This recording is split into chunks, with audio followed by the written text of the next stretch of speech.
Okay, so yeah, that's the Trestle bridge. Was a fun build. It took a lot out of me, I will say, but it was fun. But before we get into all that, hey, thanks for coming back. Thanks for all the new people. Subscribe and do all that stuff. There's the link and it pops up.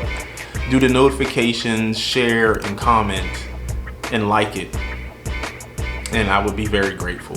Thank you. Okay, the Trestle bridge. This is just part 2, finishing up the build. Just showing a few little details and stuff that I've done. And for the most part, it's like building anything else. This was just a larger scale of, well, not scale, but just a larger thing to build, a larger structure. Again, this is for my, I'm going for my MMR, so,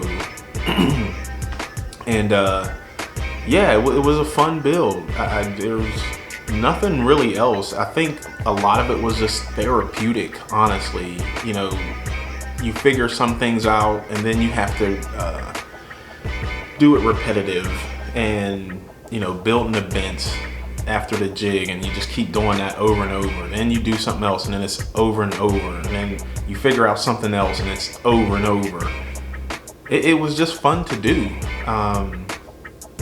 I would like to do a bigger one at some point, but for now that bridge will go on the new layout and I'll make some room for it to go somewhere. So yeah, just check out the video real quick and I'll see y'all at the end. Alright, so excuse me, these are some of the bents that I built. These are raw with no stain, and then these are a couple of them with stain. Later on in this video section part of it, I'll show you what stain I use and what color.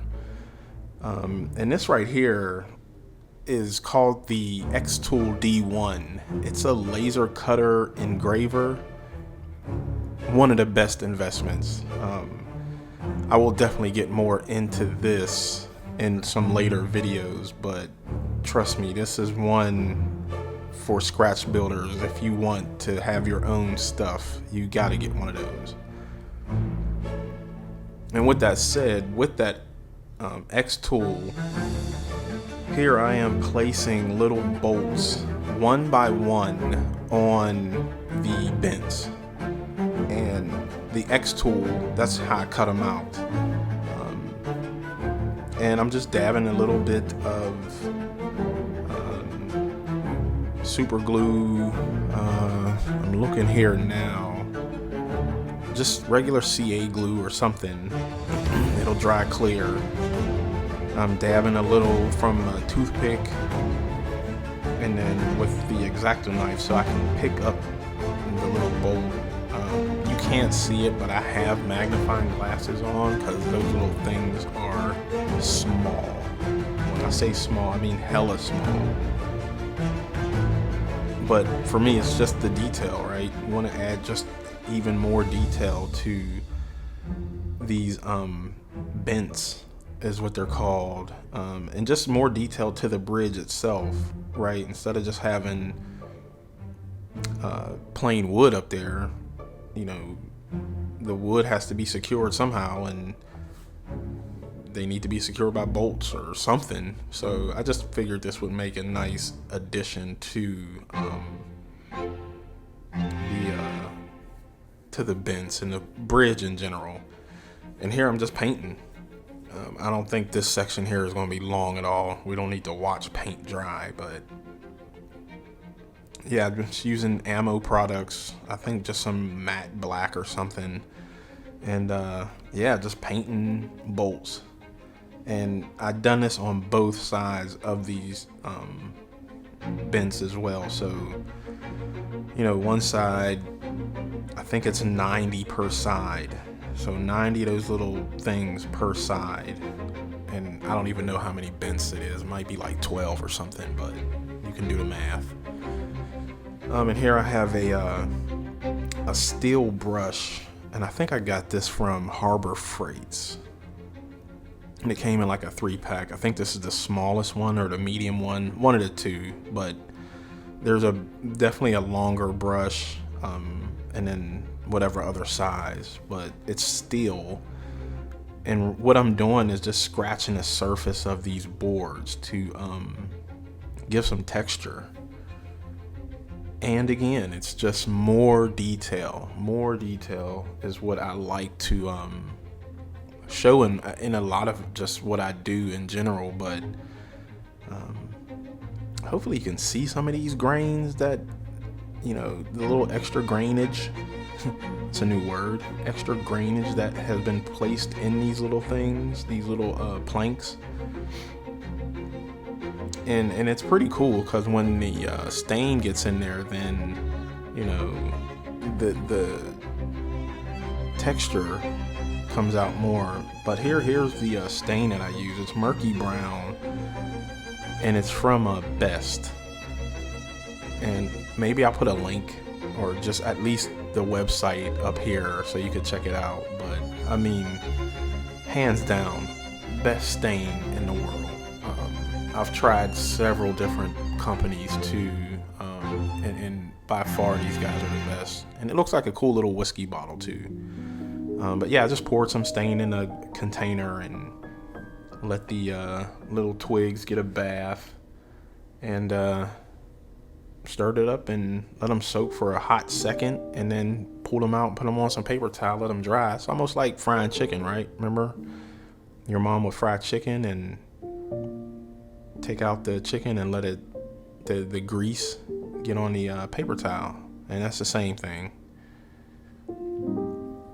This here though was probably the most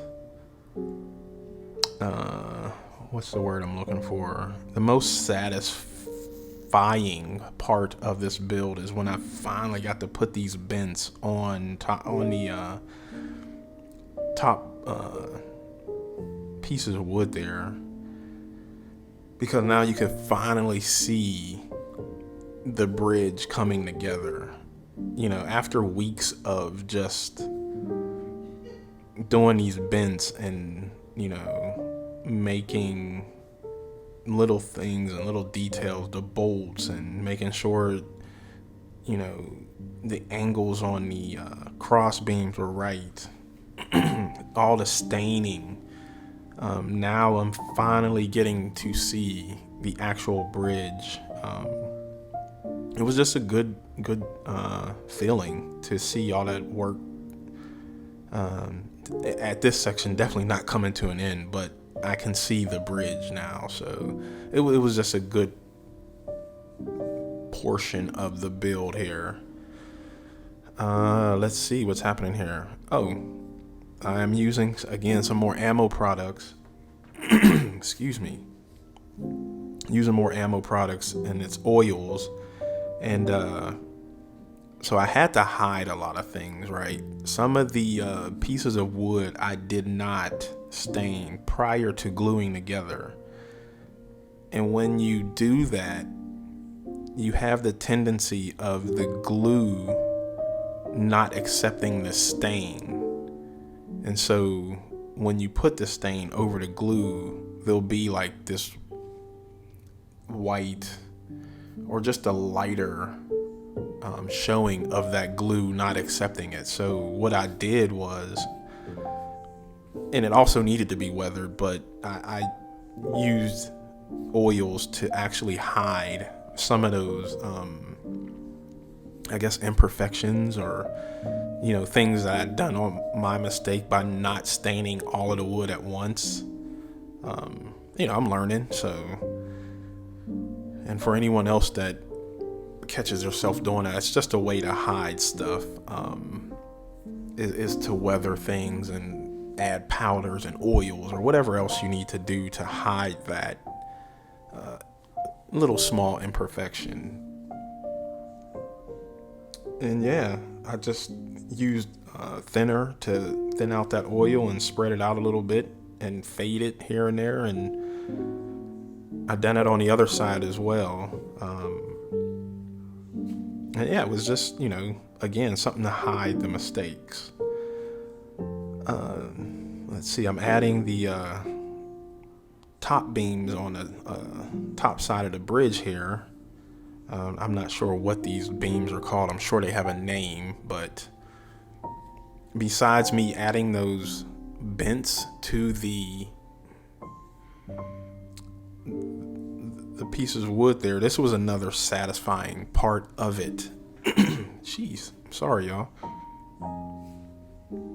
This also was like, hey, now I can see, you know, tracks being placed up on top of here, or even if it was just an abandoned trestle bridge that, you know, the city converted into a walking bridge or something like that. It was just that I'm getting that one step closer to being finished, but also being able to physically see, you know, something happening on top. It was just a good feeling to get in this part of the build too. And yeah, you know, here is the finished product. Super fun, like super fun. I'm super pleased at how it turned out. I may just do a little bit of more weathering here and there, but again, I'm pretty much happy at where it ended and, you know, how it turned out. I love the different cuts of wood and stuff that make up this type of a bridge. And yeah, I'll probably do another one at some point. So, but yeah, I appreciate y'all for looking, and I hope you enjoyed the process of me building this bridge.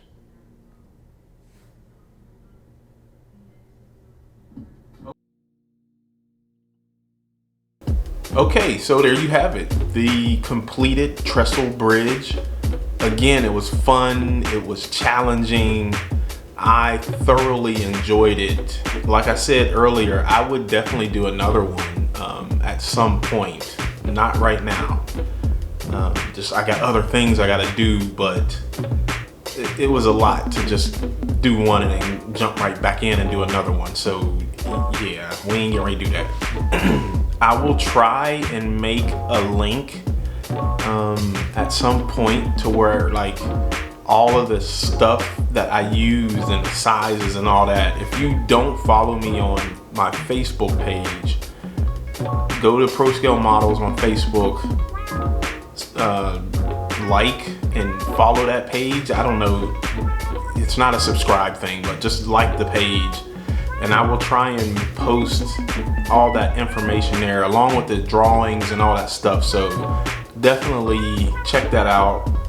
I'll try and put it up within the week after this video is out. There's a lot of stuff that's out there on how to build trestle bridges, but it's just not enough information for me. So I'd like to share that information in case someone else wants to build one. You know, there was just all type of just little pieces I had to get from that video, and then another piece from this video, and then the plans from online, and there's just nothing, unless you buy a kit, you just out here just really trying to get it together. So yeah, like the Facebook page, and I'll try and get those out there within the week. I guess on my next video, I'll really say, hey, it's out there, go check it out or whatever, if you want to. So let's thank my Patreon folks. I do appreciate y'all. I got a couple of other new folks that have came on board. I do appreciate that as well. As always, if you want to, by all means, go out there and check out Pro Scale Models on Patreon. And I think that's it. Yeah, pretty much. Check out that video.